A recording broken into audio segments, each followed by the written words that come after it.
गांव वालों, हमने यह बताने के लिए आपको बुलाया है कि फसलों की पैदावार से ना तो हमें कोई खास आमदनी हो रही है और ना ही आप लोगों को। इस आमदनी से कर्ज की रकम चुकाना तो दूर, आप सूद भी नहीं चुका पा रहे। नतीजा यह हो रहा है कि सूद की रकम आपकी जमीनों की कीमत से कई गुना बढ़ गई है।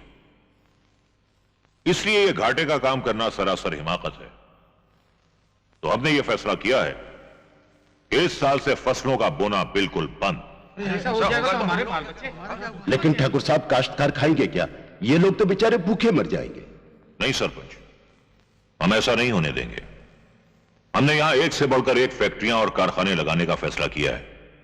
गांव में तरक्की होगी तो गांव वालों की पुश्तों तक के लिए रोजगार की कोई कमी नहीं होगी। लेकिन सरकार, इस सब के लिए तो बरसों निकल जाएंगे, तब तक हम लोग खाएंगे क्या? इसका भी ख्याल है हमें। हमने तुम सबको तुम्हारी जमीनों की कीमत के तौर पर 5-5 हजार रुपए देने का फैसला किया है। सिर्फ 5,000? ये क्या कह रहे हैं ठाकुर साहब? 5,000 रुपए तो बहुत कम है। तो जाने दो इन्हें कचहरी, करने दो इन्हें अपनी जमीनों का दावा। लेकिन याद रखो, हिसाब के सारे कागजात हमारे पास हैं। जब वो खुलेंगे तो लेने के देने पड़ जाएंगे। जमीनें तो जाएंगी, कोर्ट कचहरी के चक्कर में घर बार भी बिक जाएंगे। तब कोई भी हमारी रहम दिली को आवाज ना देना।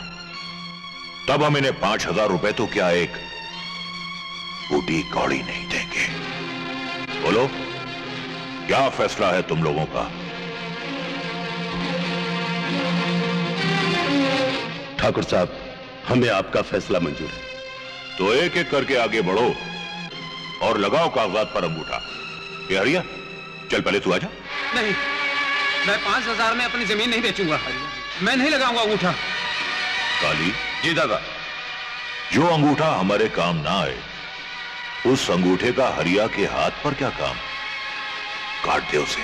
नहीं, नहीं, छोड़ दो मुझे, छोड़ दो मुझे, छोड़ दो, नहीं, नहीं, छोड़ो, छोड़ो,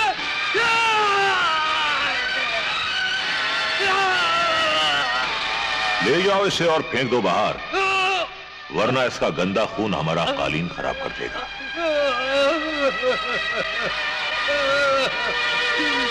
है कोई और जिसे एतराज है? अगर है तो बोले। कोई नहीं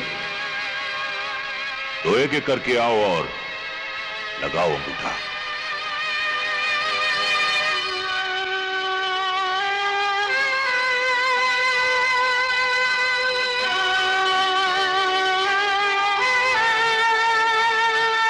कमाल है।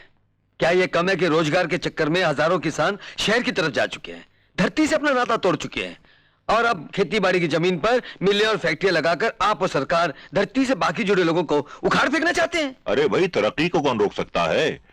ये मिलें, ये कारखाने सोना उगलेंगे, सोना सिर्फ अपने मालिकों के लिए। और वैसे भी ठाकुर साहब, इंसान को जिंदा रहने के लिए सोना नहीं, अनाज चाहिए। और अगर ये खेत और किसान ही न रहे तो ये अनाज कहां से आएगा? सरकार के दिमाग में भूसा नहीं भरा है। सरकार जो कुछ भी कर रही है सोच समझकर कर रही है। शारदा देवी, गांव वालों की सारी जमीनें हमने बहुत अच्छे दाम देकर खरीदी हैं। अब आप अपनी जमीन की कहिए, हम उसकी मुंह मांगी कीमत देने को तैयार हैं। और अगर आप चाहें तो उसके बदले हम आपको दूसरी जमीन। अगर हम इनकार करें तो क्या करेंगे आप? क्या हमारे अंगूठे भी कटवा देंगे? शारदा देवी, समझाइए इसे। पुराने गिले शिकवे भूलकर हम खुद चलकर आए हैं यहां दोस्ती का हाथ बढ़ाने। भलाई इसी में है कि आप अपनी जमीन हमें बेच दें। माफ कीजिए ठाकुर साहब, लेकिन वो जमीन हमारे लिए सिर्फ एक मिट्टी का टुकड़ा नहीं, मेरे पति की निशानी भी है। देश की आजादी के लिए उनकी कुर्बानी का इनाम। और इनाम बेचे या बदले नहीं जाते। सुन लिया ठाकुर साहब, वो जमीन हमारी माँ है और हम उसे किसी भी कीमत पर नहीं बेचेंगे। आइए आइए ठाकुर साहब, आइए, हम आप ही का इंतजार कर रहे हैं। वेलकम राणा साहब, वेलकम। ठाकुर साहब, भाई आज हम आपको ऐसी खुशखबरी सुनाने वाले हैं कि अगर आप 21 तोपों की सलामी भी दोगे तो भी कम है। अच्छा, भाई क्या है वो? ठाकुर साहब, ये रहा सरकार का नोटिफिकेशन। इस इलाके की तमाम जमीनों को इंडस्ट्रियल बेल्ट का करार दे दिया गया है। हमने और जटाशंकर ने तो अपना काम कर दिया ठाकुर साहब। अब आप सुनाएं, आपने इस इलाके की जमीनों पर अपना कब्जा किया या नहीं? हाँ, कब्जा तो कर लिया है, बस एक टुकड़ा बाकी है। कौन सा टुकड़ा? शारदा देवी का। वो और उनका बेटा कृष्णा उसे किसी भी कीमत पर बेचने को तैयार नहीं। इस ससुर कृष्ण वाह हमारी कुंडली में कहां से फंस गया। अगर वो जमीन बेचना नहीं चाहते तो फिर दफन कर दो उन्हें उसी जमीन में। यू मीन किल? आप ये भूल रहे हैं कि शारदा रमन प्रसाद की बीवी है और कृष्णा उनका बेटा। आज भी सरकार में कुछ लोग उनकी बहुत इज्जत करते हैं। अगर उनमें से किसी को यह शक हो गया कि जमीन के टुकड़े के लिए मां बेटे का कत्ल कर दिया गया है, तो वो हमारे लिए बहुत बड़ा खतरा बन सकते हैं। खतरों से खेलना तो हमारी फितरत है ठाकुर साहब। अगर आपको डर लगता है तो हम आज ही अपने आदमी बुलवा लेते हैं। रातों रात काम तमाम हो जाएगा। आप हद से आगे बढ़ रहे हैं राणा साहब। ठाकुर शमशेर सिंह के इलाके में सिर्फ ठाकुर शमशेर सिंह की हुकूमत चलती है। हम यहां किसी की भी दखल अंदाजी बर्दाश्त नहीं करेंगे। और राणा किसी की वादा खिलाफी बर्दाश्त नहीं करता। जबान से पलटने वालों की हम हमेशा के लिए जबान बंद कर देते हैं। राणा साहब, अब अगर आपने मुंह से एक लफ्ज भी निकाला तो हम ये भूल जाएंगे कि आप हमारे मेहमान हैं। तो क्या कर लेंगे आप? क्या कर लेंगे? हाँ, अरे अरे अरे आप लोग क्या कर रहे हैं? हम लोग यहाँ धंधे की बात करने आए हैं, तो खाना खोलने नहीं। हमें आपस में नहीं झगड़ना चाहिए। हमें ये सोचना है कि किसरमा और शारदा देवी को रास्ते से कैसे हटाया जाए। गांव की जमीन खाली करवाने का जिम्मा ठाकुर साहब का था। ये काम इन्हीं को करना पड़ेगा, समझे? जरूर करेंगे, लेकिन होशियारी से।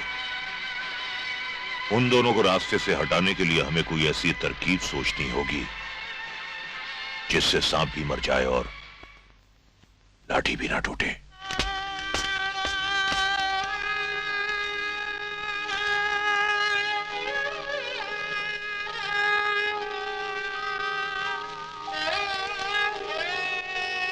हे भगवान, कब तक और कब तक?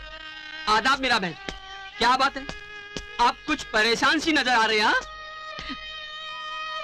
हाँ असलम भाई, मेरे पति को मरे 2 साल हो गए हैं, लेकिन आज तक मुझे उनकी पेंशन का एक भी पैसा नहीं मिला। मैं सरकारी दफ्तरों के चक्कर काटते काटते थक गई हूँ। आज फिर एक चिट्ठी आई है, एक और दफ्तर में चक्कर काटने के लिए। अगर ये सिलसिला यूं ही चलता रहा तो मेरा गुजारा मुश्किल हो जाएगा। आप कहे तो मैं जटाशंकर जैसे कहकर देखूं? जटाशंकर जी से? हाँ, उन्होंने खुद मुझसे कहा हमसे उनकी कोई जाती दुश्मनी नहीं है और कोई भी मुश्किल आन पड़े तो वो हमारी मदद करने के लिए तैयार है। सच? आजमा कर देख लेने में क्या हर्ज है?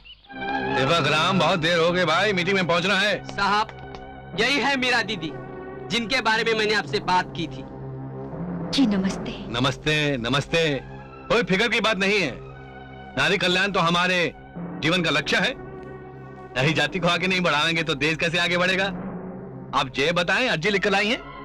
जी नहीं तो। कोई टेंशन नहीं, अभी तो हम बाहर जा रहे हैं मीटिंग पर। आप संध्या 8 बजे अर्जी लिखकर ले आए। बाकी कल राजधानी जाकर मैं खुद ही निपट लूंगा। बहुत बहुत धन्यवाद आपका।